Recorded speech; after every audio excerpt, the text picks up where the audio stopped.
Buenas tardes, profesor. Somos el grupo 1 del curso de pruebas psicológicas. A continuación, hablaremos sobre un tema muy importante para nosotros como futuros psicólogos. Es importante conocer, entender e interpretar cada prueba psicológica, y una de ellas es el WISE-4, conocida como Escala de Inteligencia para Adultos de Wechsler en su cuarta versión. Sabemos que dentro de esta prueba encontramos índices principales, y aquí es donde nuestro grupo se enfocará en una de ellas, que es el razonamiento perceptivo. Y dentro de ese índice se encuentra el subtest de la cual nosotros vamos a explicar, que es el subtest de los cubos. Como descripción, es importante saber que la persona evaluada recrea un modelo representado por unos cubos de color rojo y blanco, en un límite de tiempo. Nosotros como evaluadores iremos presentando patrones como modelo con nuestro cuadernillo de estímulos, donde se inicia desde la tarea más fácil a la más complicada. Obviamente en este caso le vamos a brindar a la persona evaluada las indicaciones y las consignas exactas y por qué no también la confianza para que la persona pueda realizar los modelos a seguir. ¿Y cómo obtenemos eso? Pues mostrándole primero un ejemplo. Nosotros mostramos primero el ejemplo de cómo realizar y cómo manipular el objeto para que la persona evaluada también lo pueda realizar. Y con toda esta descripción, ¿qué es lo que pretende medir este subtest? Recordemos que este subtest de los cubos está dentro del razonamiento perceptivo. Entonces, al evaluar al sujeto, nos permite medir lo siguiente. Primero, la capacidad de sintetizar estímulos visuales abstractos. Habilidad también para tomar conceptos no verbales. Medimos también en la persona evaluada la coordinación visual, motriz y visoespacial. En este caso porque está utilizando o manipulando los cubos. Medimos la inteligencia fluida. ¿Qué quiere decir con esto? Según un artículo de una revista de psiquiatría y salud mental, esto está relacionado con que la persona evaluada tenga la capacidad de resolver, crear, inferir, calificar y contrastar hipótesis de resolución de nuevos conceptos y adaptarlos a su entendimiento. ¿Qué más mide? Describe también en este caso el funcionamiento intelectual en términos de habilidades y dificultades cognitivas de la persona evaluada. Bien, ahora conozcamos qué materiales se usan para este subtest. Utilizamos el manual de aplicación y corrección, el cuaderno de anotación donde escribiremos el tiempo que toma nuestro paciente en recrear cada figura con los cubos y también intentos si es que lo requiere. El cuadernillo de estímulos 1, donde se encuentra el patrón a seguir como modelo, los cubos y un cronómetro. Ya que hablamos del tiempo, es importante conocer que para cada ítem se activa el cronómetro justo después de haber pronunciado la última palabra de la consigna. Justo en ese tiempo activamos el cronómetro para poder medir el tiempo en cada ítem. El cronómetro se detiene cuando el sujeto ha terminado la construcción de la figura. Ahora como matriz tenemos que este subtest se realiza en las edades de 16 a 89 años. Recordemos que se inicia con el ítem 5, pero si sospechamos de una posible discapacidad intelectual, se debe iniciar desde el ítem 1. Se evalúa con puntajes de 0 y 1, siendo 0 un puntaje incorrecto y 1 el puntaje correcto. En retorno, en el caso que, por ejemplo, el sujeto obtenga 0 puntos en uno de los ítems, 5 o 6, por ejemplo, se debe aplicar los ítems anteriores de forma inversa, hasta obtener 2 respuestas perfectas. Cuando se habla de la interrupción, en este caso se interrumpe la prueba después de 3 puntuaciones consecutivas de 0 puntos. Ahora conozcamos el procedimiento para su aplicación. Siempre debemos asegurarnos como evaluadores de que nuestro paciente esté cómodamente sentado frente a nosotros. Nuestro cuaderno de estímulos y el modelo formado por los cubos deben estar paralelos al borde de la mesa. Se necesita el espacio adecuado y ordenado para manipular los objetos e incluso para nosotros. También tener todo organizado para que nuestro paciente se sienta cómodo. Otro punto importante es que recuerden que primero les comenté que se da un ejemplo para poder realizar el movimiento y la manipulación de los cubos, pues ese ítem de ejemplo se usa para mostrar y explicar el modelo de construcción. Por ejemplo, para el ítem del 1 al 4, recordemos que a la persona evaluada se ofrece 2 intentos. Ahora, si el sujeto lo logra dentro del tiempo establecido, se aplica directamente al siguiente ítem. Por último, para los ítems 9, 10, 13 y 14, es posible que el sujeto quiera girar el cuadernillo de forma horizontal, el cuadernillo de estímulos. Pero nosotros como evaluadores le vamos a explicar que no se permite la rotación del cuadernillo de estímulos para ningún ítem. Por eso es muy importante poder darle las consignas exactas. Así que sigamos conociendo más del subtest de los cubos. Instrucciones al evaluado. Debemos tener en cuenta que como evaluadores debemos brindar consignas claras y precisas al evaluado para que puedan desarrollar la prueba sin ninguna dificultad. Como punto importante también debemos tomar en cuenta que a priori hemos debido establecer ya nuestro rapport, pero un buen rapport, ¿no? En la cual esto nos va a permitir o va a influenciar mucho en la comprensión del test que se va a evaluar, porque el evaluado, el cliente, el paciente se va a sentir más predispuesto a poder acceder a la prueba, ¿no? Él va a estar muy predispuesto a poder escuchar atentamente las indicaciones, a estar observando a la evaluadora o al evaluador. Entonces pongo de ejemplo lo siguiente. Nuestro rapport es base para realizar nuestra aplicación de pruebas psicológicas. ¿Por qué? Porque el rapport es como si fuera un plato de entrada, ¿no? Cuando nosotros probamos un aperitivo, un plato de entrada, este aperitivo, este rapport, la semejanza que hago, es que nos va a abrir el apetito a poder estar más predispuesto luego al plato de fondo, que serían las pruebas que se van a aplicar, ¿no? Las subpruebas que se van a aplicar en nuestro proceso de evaluación. Entonces, si nosotros tenemos un buen rapport, vamos a tener mucha predisposición para la evaluación que se vaya a realizar o que vayamos a realizar, ¿no? El test que vayamos a aplicar.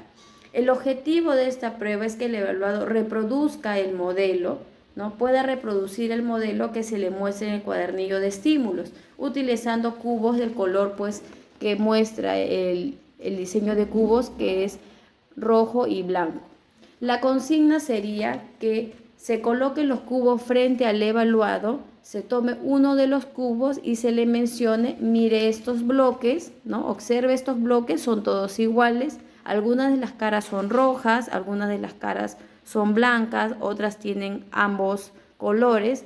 Observe cómo coloco yo los cubos para que se parezca este diseño. Para ello debo tener mi cuadernillo de estímulos y también mi material concreto que me va a permitir que él pueda observar y a la vez luego manipular, ¿no? Posterior a mi explicación. Ahora usted, se le indica, ¿no? Ahora usted ordene los cubos de tal manera que se vean iguales, el material concreto debe verse igual al ejemplo mostrado, ¿no? En el cuadernillo de estímulos que se les va a presentar. Trabaje lo más rápido posible y dígame cuando haya terminado. Puede comenzar o comience, ¿no? De esa manera le brindamos las instrucciones al evaluado para que pueda iniciar con la prueba. Como siguiente punto tenemos la descripción del procedimiento de inicio y desarrollo de la aplicación de los ítems. La aplicación de los ítems, primero tenemos que brindarle un ítem de ejemplo, ¿no? En la cual podemos coger dos cubos y decir, ve estos cubos, todos son iguales, tiene caras rojas y se coge el cubo y se le muestra la cara roja. Otras son completamente blancas, también cogemos nuestro material concreto y se le muestran las caras blancas. Otras tienen una mitad roja y otra mitad blanca y mostramos las caras de los cubos que tienen rojo y blanco, ¿no? Que están con ambos colores. Y podemos iniciar con los ítems 1 y 2, 3, 4, ¿no? Todos los sucesivos hasta terminar todos los ítems que contiene la prueba. En el intento 1 y 2, que se encuentra dentro de los ítems 1 y 2, vamos a colocar los cubos. En el caso del ítem 1 y 2 se cogen dos cubos y en el caso del ítem 3 y 4 vamos a coger 4 cubos. Bien, estos cubos se demuestran y se observa el sujeto, va a observar y se le va a mencionar cómo debería construir, ¿no? El cubo. En el intento 1, el evaluado va a escuchar nuestra indicación. Le decimos al evaluado que ahora le toca a él colocar los cubos en la forma de que estos queden exactamente igual que la imagen mostrada, ¿no? La imagen que se encuentra en nuestro cuadernillo de estímulos. Hágalo lo más rápido posible y cuando haya terminado, ¿no? Me indica, ¿no? Me avisa. Para ello también debemos activar el cronómetro. En este caso se va a transcurrir un tiempo de 30 segundos en el ítem 1, 2, 3 y 4. Ahora, si la construcción realizada por el evaluado es correcta, vamos a continuar o vamos a seguir con otro, y si le indica sigamos con otro, continuemos con el siguiente. En el caso de la construcción que realice el evaluado sea incorrecta, vamos a darle un intento número 2, y en el intento número 2 se realiza también la construcción usando los cubos. Luego le toca nuevamente, lo que lo hizo mi persona, le toca al sujeto por 30 segundos. Si él lo ha hecho de manera correcta, la construcción, se aplica el siguiente ítem que le corresponde o que sigue. Y si lo ha hecho de manera incorrecta, se aplica el ítem que corresponde si no se ha llegado a la situación de aplicar la regla de terminación. Eso es con respecto a los ítems 1, 2, 3 y 4. Luego tenemos al ítem 5. En el ítem 5 nosotros vamos a observamos que tenemos solamente un intento, en la cual se le va a mencionar al evaluado que va a colocar 4 cubos, ¿no? Primero se da el ejemplo siempre, se le coloca los 4 cubos a la vista del sujeto y el cuadernillo de estímulos, aproximadamente a 18 centímetros. Depende, debemos tener en cuenta también si es zurdo o diestro, porque esto va a depender en qué posición o en qué lado yo voy a poner el cuadernillo y el material a trabajar, ¿no? A construir. De acuerdo a la página que corresponde, es muy similar a los ítems anteriores, con la diferencia de que acá el tiempo es de 60 segundos. Bien, ahora, si hace la construcción correcta, vamos a continuar con otro, y si hace una construcción incorrecta, y si empezó en el ítem 1, aplicamos el siguiente, pero si el sujeto ha empezado a construir en el ítem 5, se va a aplicar los ítems anteriores en orden inverso hasta poder obtener 2 respuestas perfectas, la máxima puntuación consecutivas.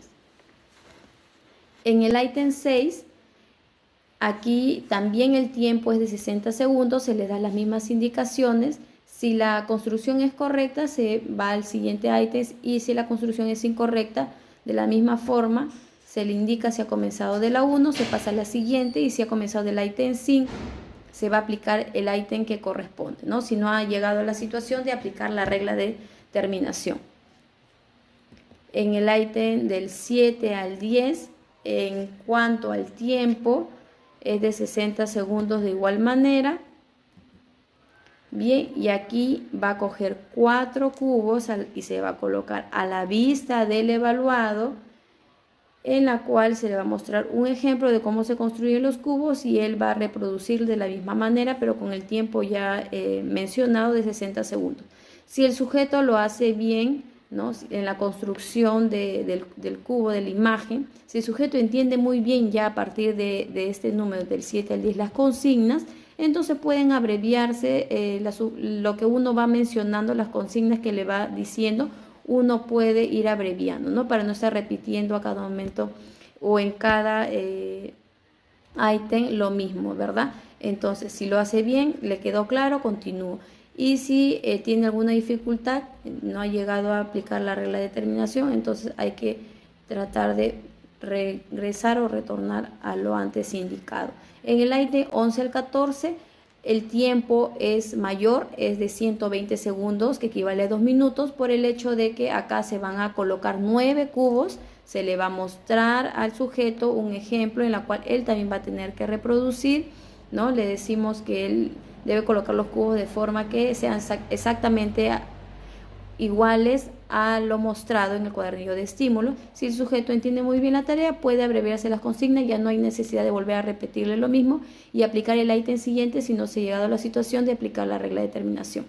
Ahora, para pasar a la siguiente subprueba, porque en este caso nos encontramos en diseño de cubos, Se retira los cubos y el cuadernillo de estímulos y lo mantenemos fuera de la vista del sujeto antes de empezar la siguiente prueba. Es recomendable no dejar los materiales de esta subprueba de diseño de cubos a vista o en presencia de otra subprueba más, porque yo debo hacer que mi evaluado pueda comprender, así de la misma forma que comprendió mi prueba de diseño de cubos, la siguiente subprueba que va a venir también debe comprenderla, y para ello debe tener el espacio libre de distracciones. Eso sería con respecto al procedimiento de inicio de desarrollo de la aplicación de los ítems y las instrucciones que se le debe dar al evaluado. Bien, vamos continuando con la exposición. Ahora vamos a hablar sobre la clasificación e interpretación de los substeps. En este caso nosotros como continuamos con la exposición, tenemos lo que es el cubito. Estas son las piezas con las que vamos a trabajar y con las que vamos a ver que el sujeto, en este caso el individuo, va a armar las figuras que le vamos a dar en los ítems, en cada uno de los ítems.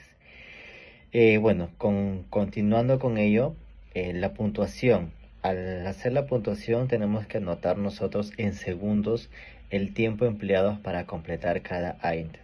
Como le indicaba, cada figura que nosotros le vamos a dar para que él pueda armar, lo vamos a tener que medir más que nada en cuántos segundos se está demorando para armar la figura que nosotros le estamos empleando. En el ítem 1 al ítem 4, en este caso vamos a tener que tomar un puntaje con 2 puntos. El sujeto va a realizar la construcción correctamente dentro del tiempo del límite que nosotros le vamos a dar, para que de este modo el sujeto va a armar la figura que nos vamos a indicar con los cubitos y procede en este caso nosotros a tomar la nota de cuánto es lo que se está demorando para hacer cada figura. La puntuación con un punto, por ejemplo, si el sujeto realiza correctamente dentro del tiempo límite sin ningún error de rotación. Y también en esto vemos cuántos intentos está realizando. Para la puntuación con 0 puntos es si el sujeto no realiza la construcción correctamente y si comete algún error en el intento de rotación, o si se excede en el tiempo del límite en el intento 1 y el intento 2. Dentro del ítem 5 al 8, la puntuación va a ser de 4 puntos. En ese caso, si el sujeto realiza la construcción correctamente, como le indicaba, si el sujeto, por ejemplo, le indicamos que haga la figura, no sé, supongamos por ejemplo de un cuadrado, de un rectángulo, realiza la figura de un rectángulo correctamente, va a tener la puntuación de 4 puntos. Y la puntuación 0, por ejemplo, si me hace un rectángulo de otro color, un rojo, por ejemplo, con un blanco, en ese caso no estará completando como le estamos mostrando la figura que sea correctamente para que él pueda diseñar la figura correctamente. En el caso del ítem del 9 al 14, la puntuación en ese caso se tendría que subir de 4, 5, 6 puntos si es que el sujeto realiza la construcción correctamente dentro del tiempo límite y sin ningún tipo de rotación. La puntuación con 0 puntos es si el sujeto no realiza la construcción correctamente y si comete algún tipo de error. En el caso de error con respecto a la rotación o si se excede el tiempo límite. La puntuación directa máxima que le podemos dar a estas pruebas, más que nada sería de 66 puntos. Luego continuando con la siguiente diapositiva que estamos exponiendo, vamos a hablar sobre la puntuación y el procesamiento. La puntuación, acá tenemos por ejemplo lo que es donde vamos a construir todo lo que es las respuestas que nos ha dado el sujeto, y vamos a ir colocando acá directamente todo lo que es la puntuación. En ese caso, la puntuación directa de los cubos sin bonificación por tiempo, llamados CSB, se calcula a partir de la puntuación directa de los cubos, pero sin incluir los puntos extras de bonificación por tiempo. Para calcular la puntuación directa del CSB, se va a puntuar con 2, con 1 y con 0 en los puntos del ítem del 1 al 4. Así como se ha descrito anteriormente, como lo estaba mencionando en la diapositiva anterior. Y para los ítems del 5 al 14 la puntuación va a ser con 4 puntos. Si el sujeto realizó la construcción correctamente sin errores de rotación y dentro del tiempo límite. Y la puntuación con 0 es si el sujeto no realizó correctamente la prueba que le estamos diciendo de la construcción del diseño del cubo, y se cometió algún tipo de límite, digamos, se excedió. La puntuación directa máxima para los cubos sin bonificación por tiempo es de 48 puntos. Ahora vamos a hablar con respecto a la interpretación del puntaje obtenido en la subescala. Como le estaba indicando, que es donde vamos a colocar todas las respuestas del sujeto que va a realizar. Bueno, tomamos como un ejemplo que aquí vamos a mostrar un ejemplo el cual un sujeto ha tenido una puntuación perfecta dentro de los ítems 5 y 6 de la prueba del cubo, manteniendo más que nada que él siempre ha hecho correctamente tanto el intento 1 como el intento 2. Y en este caso el examinador, o sea nosotros, concedemos los ítems de retorno. Así que la puntuación va a ser del 1 al 4 según una puntuación máxima. Si el sujeto no obtiene una puntuación perfecta en el primero o el segundo ítem aplicado, aquí se aplicarán los ítems de retorno. O sea, quiere decir que hacemos de orden inverso hasta que obtenga una puntuación correcta, o sea, una puntuación perfecta. Y su máxima puntuación sería en los dos ítems consecutivos. Eso sería por mi parte. Lo doy pase a mi compañera para que pueda continuar con la siguiente exposición. Y bueno, continuando con la exposición del WISE 4, en este caso de la subprueba del cubo, vamos a la parte de la respuesta de las subescalas con algunos cuadros psicopatológicos en este caso. Para ello hemos interpretado los resultados justamente de la subprueba de los cubos. Para ello tenemos que revocar un poco de la prueba de subcubo. ¿A qué pertenece esta prueba? Justamente esta pertenece a la parte del razonamiento perceptivo. Es decir, esto es lo que mide son las habilidades prácticas, la facilidad de la formación de conceptos que son no verbales y la parte de la organización visoespacial. Esto está más relacionado con la parte del hemisferio derecho. ¿Qué sucede? ¿Qué sucede cuando en este caso el menor o en el caso de la persona tiene un bajo resultado en esta prueba de cubos? Bueno, a continuación vamos a ver un poco más, ¿no? Justamente de esta prueba de cubos que también mide la parte del tiempo controlado. Entonces, lo que hemos propuesto a partir de la revisión del DSM-5 y el CIE-10 son las siguientes apreciaciones. Primero, uno es el trastorno del aprendizaje no verbal, justamente lo que mencionábamos al inicio. Este trastorno, en este caso del aprendizaje no verbal, se relaciona en ese sentido con la parte visual, la parte visoespacial en la parte del hemisferio derecho. Entonces, ese trastorno del aprendizaje no verbal, que está también dentro de la parte del DSM-5 perteneciente a los trastornos del neurodesarrollo, nos posiciona un poco más a la parte de que la persona no tiene una formación de conceptos no verbales correctas, no hay una formación también o un seguimiento de los patrones, en este caso como se muestra también en los cubos, y justamente también la parte organizativa, la parte de análisis visoespacial queda bastante relegada para esta persona, ¿no?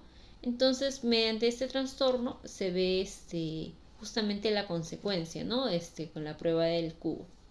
Ahora, como un segundo punto que hemos detectado también como una parte de la parte psicopatológica, hemos visto que también tiene que ver con la parte del trastorno del desarrollo de la coordinación, que está en el 315.4 en el F82. En este caso hay una dificultad en la ejecución de las habilidades motoras, pero que tiene que ver justamente con la parte visoespacial. En este sentido tiene la parte de la orientación espacial, cómo se relacionan las habilidades motoras con ello. Entonces la persona tiene una dificultad para esta ejecución bastante fina de la parte motora, y esto se debe que también tiene que ver con la parte de la organización visoespacial. Como tercer punto es la parte de la discalculia visoespacial. Esta no está dentro de los manuales, pero revisando también la parte de discalculia sí conforma la parte del DSM-5 del CIE 10. Y en ese sentido, la parte de la visoespacial tiene que ver con la parte de los problemas en la comprensión también de patrones, ¿no? Justamente en la prueba de cubos, en este caso a la persona, ¿no? Se le muestra la parte de los cubos para que siga una secuencia. La persona que presente dificultades con ello se denota, ¿no? En la parte del seguimiento, en la identificación de repente de las simetrías, en el problema del tiempo también para calcular, o de repente para poner, ¿no? De repente solo una pieza, moverla de manera correcta. E incluso eso se evidencia en la parte de la rotación. Si la persona de repente lo rota en otro sentido, tal como también lo presenta en el manual, en la parte de la prueba del subcubo, también refleja en este sentido de que hay una cierta desviación por la parte espacial, ¿no? Entonces justamente también se relaciona por la parte de discalculia. Y como un cuarto punto que nosotros estamos poniendo como una propuesta es que también se relaciona con la parte del trastorno del espectro autista, justamente porque dentro de las características que presenta un paciente con este trastorno en este caso, es que justamente tiene una organización visoespacial un poco deficiente, ¿no? E incluso, ¿no? Tiene una organización visual o una percepción visual que todavía no se ajusta, ¿no? A los parámetros establecidos. Entonces, mediante esto también tendría que ver, ¿no? Justamente los resultados de la prueba del cubo con esta relación del trastorno del espectro autista. Obviamente esto debe ampliarse más en un estudio más complejo, de acuerdo también a lo que desarrollado con las otras subpruebas dentro del WISE. Pero tiene que ver también con la parte del razonamiento perceptivo. Ahora, continuando con la explicación, la bibliografía que hemos presentado, ¿no? Hemos estado utilizando autores, diferentes autores, y también nos hemos apoyado, como ya mencioné, a la parte del DSM-5 y el CIE 10 en este caso. Y bueno, esta ha sido la exposición por parte del grupo 1. Muchas gracias.